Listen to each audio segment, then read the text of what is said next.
ሰላም ጤና ይስጥልኝ የጋፋት ኒውስ ቤተሰቦች ዕለተ ማክሰኞ መጋቢት 22 2018 ዓ.ም የረፋድ የተመረጡ ዓለም አቀፋዊ ዜናዎችን ወደ እናንተ የምናደርስበት ሰዓት ነው። በዋናነት ከያዝናቸው ጉዳዮች ውስጥ የመካከለኛው ምስራቅ ጦርነት ውስጥ ፓኪስታን ራሷን በአደራዳሪነት ማቅረቧ በብዙዎች ዘንድ አግራሞትን ስለመፍጠሩ፣ አሜሪካ የኢራንን ካርግ ደሴትን እንዴት ልትቆጣጠር ትችላለች የሚሉትና ቁልፉ የኢራን አፈጉባኤ ማን ናቸው? እኒህ ግለሰብስ በኢራን አብዮታዊ ዘብ ጠባቂ ዘንድ ምን ያክል ታማኝነታቸው እስከምን ድረስ ነው የሚሉትና ሌሎች ጉዳዮችን በዝርዝር የምንመለከት ይሆናል። የአሜሪካው ፕሬዝዳንት ዶናልድ ትራምፕ በሰሜናዊ ባህረ ሰላጤ በካርግ ደሴት የሚገኘውንና የኢራን ነዳጅ ለውጭ ገበያ የምትልክበትን ቁልፍ መተላለፊያ ለመቆጣጠር ወታደሮችን ሊልኩ እንደሚችሉም ተናግረዋል። ከዚህ ጀርባ ያለው እውነታስ ምንድነው? እንዴት ይሰራል? እና ምን አደጋዎችስ አሉት? ሲሉም ብዙዎች ይሞግታሉ። የካርግ ደሴት ለረጅም ጊዜ ኢራን ወደ ቀሪው ዓለም የምትልከው ነዳጅ ዋና መዳረሻ መተላለፊያም ሆኖም ቆይቷል። ደሴቲቱ በባህር ዳርቻ ላይ የምትገኝ ሲሆን ወደ 2 ሚሊዮን በርሜል መጫን የሚችሉ በጣም ግዙፍ ድፍድፍ ነዳጅ ተሸካሚ መርከቦች ላይ ለመጫን የሚያስችል ጥልቅ የውሃ ክፍል አላትም። ወደ 90% የሚሆኑ ኢራን ለውጭ ገበያ የምታቀርበው ነዳጅም በካርግ ደሴት በኩል ያልፋል። በአውሮፓውያኑ በ1980ዎቹ ቴሄራን ከኢራቅ ጋር ጦርነት ባካሄደችበት ወቅት በኢራቅ አየር ኃይል ተደጋጋሚ የቦምብ ድብደባም ደርሶበታል። በአሁኑ የመካከለኛው ምስራቅ ጦርነት ደግሞ በአውሮፓውያኑ መጋቢት 13 አሜሪካ በደሴቲቱ ላይ 90 ወታደራዊ ኢላማዎችን ደብድባለች። ሆኖም የነዳጅ መሰረተ ልማቱን ከጥፋትም አድናዋለች። አሜሪካ የካርግ ደሴትን ለመውረር ከወሰነች ረጅም ጊዜ ቢሆንም ኢራን የዘረጋችው የዓለም 20% ነዳጅ የሚተላለፍበት የሆርሙዝ የባህር ወሽመጥ እስክትከፍትና የዋሽንግተን ጥያቄ እስክትቀበል ድረስ ወደ ውጭ የምትልከው ነዳጅ በማቋረጥ ጫናም ለመፍጠር የታሰበ ጊዜያዊ እርምጃም ሊሆን ይችላል ሲሉም ብዙዎች ግምታቸውን ያስቀምጣሉ። የኢራን አገዛዝ ያለውን ጽናትና እምቢተኝነት ከግምት ውስጥ በማስገባት ይህ ይሳካል የሚለው በጣም አጠራጣሪ የሆነም ጉዳይ ሆኖ ቀጥሏል ሲል የዘገበው ቢቢሲ ነው። ከአሜሪካ ጋር ለሚደረገው ንግግር ቁልፍ ሰውና ቀጣዩ መሪ ይሆናሉ የሚባሉት የኢራን አፈጉባኤ በበርካቶች ዘንድ መነጋገሪያ ሆነዋል። ለመሆኑ እኒህ ግለሰብ ማን ናቸው? አሜሪካና እስራኤል የከፈቱትን ጦርነት ከተጀመረ ወዲህ የኢራን ፓርላማ አፈጉባኤ መሐመድ ባገር ጋሊባፍ የሚጫወቱት ሚና እየጨመረ ነው። ከአሜሪካ ጋር በሚደረገው ንግግር ኢራንን ወክለው እንዲደራደሩ ኃላፊነት እንደተሰጣቸውም ተገልጿል።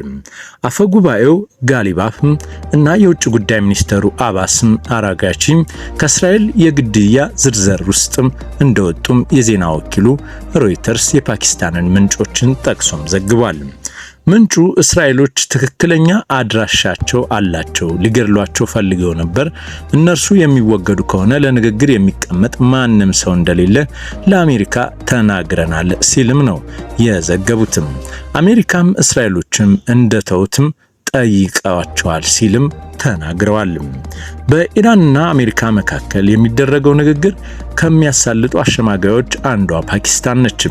የ64 ዓመቱ አፈጉባኤ በትዊተር ገጻቸው ላይ ጥላቶቻቸው መሬታችንን የመከላከል ቁርጠኝነትን እንዳይፈትኑ ሲያስጠነቅቁ እንዲሁም የማያባራ ጥቃት እንደሚፈጽሙ ሲዝቱም ነው የከረሙትም።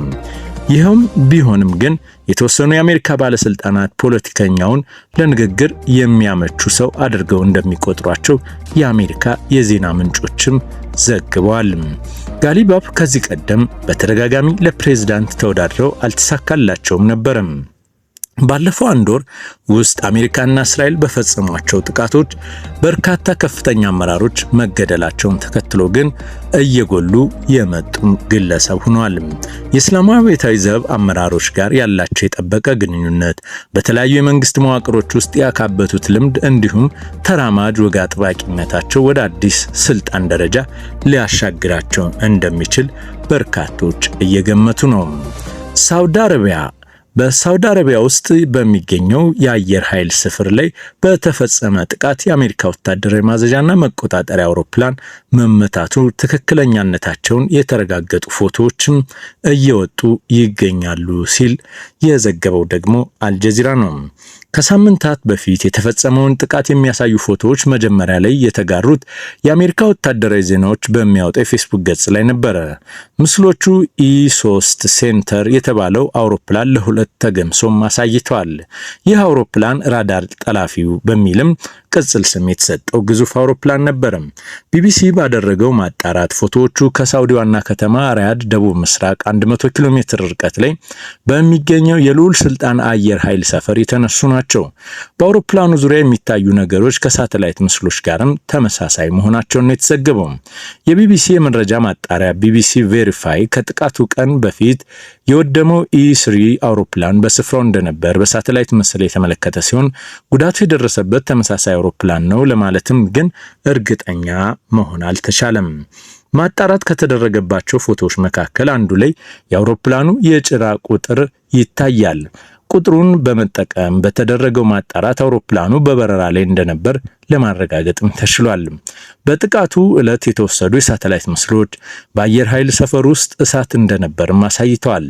ነገር ግን እሳቱ E3 አውሮፕላን ላይ ጉዳት በደረሰበት ጥቃት የተነሳ ስለመሆኑ ግን ግልጽ አይደለም። ከጥቃቱ በኋላ አንድ የአሜሪካ ባለስልጣን ለሮይተርስ ዜና ወኪል ኢራን በአየር ኃይል ሰፈሩ ላይ በፈጸመችው ጥቃት 2 በጽኑ የቆሰሉትን ጨምሮ 12 አሜሪካውያን ወታደሮች መጎዳታቸውን መናገሩ የሚታወስ ነው። ወደ አራተኛው ጉዳይ አመራን። በዚሁ የመካከለኛው ምስራቅ ጦርነት ውስጥ ፓኪስታን ራሷን በአደራዳሪነት ማቅረቧ ደግሞ ሌላኛው የመካከለኛው ምስራቅ አዲስ ክስተት ሆናለች ማለት ይቻላል። ግን ምናልባት ሊያስገርምም አይገባም ይላሉ ብዙዎቹም። የአሜሪካው ፕሬዝዳንት ዶናልድ ትራምፕ የፓኪስታኑ መከላከያ ዋና አዛዥ ፊልድ ማርሻል ኢስ ሙኒር ወዳጅ ናቸውም ይባላሉ። ትራምፕ በተደጋጋሚ ተወዳጁን ፊልድ ማርሻል ብለው ይጠሯቸዋል። እንዲሁም ሙኒር ኢራንን ከአብዛኛዎቹ በተሻለ ሁኔታም እንደሚያውቁት ቀደም ሲል ተናግረዋል።